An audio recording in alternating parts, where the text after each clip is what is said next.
இந்த re release என்பது இன்னைக்கு ஒரு பெரிய ஒரு புதிய சகாப்தத்தை ஏற்படுத்தியிருக்கிறது.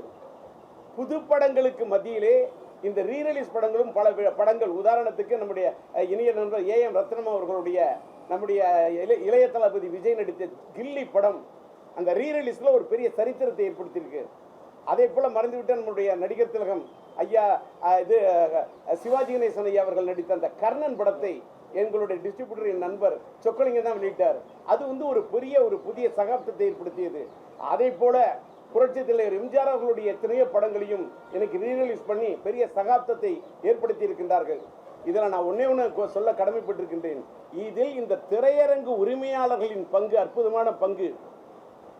பழைய படங்கள் என்று சொன்னவுடன் புது படங்களுக்கு மத்தியிலே பழைய படங்கள் பார்க்க வேண்டும் என்று சொன்னால் மக்களுக்காக பெரிய காம்ப்ளெக்ஸில் கூட 100 ரூபாய்க்கு தான் டிக்கெட் கொடுக்கின்ற காரணத்தால் நல்ல குடும்பமும் மக்கள் படம் பார்ப்பதற்கு ஒரு வாய்ப்பை ஏற்படுத்தி கொடுத்தார்கள்.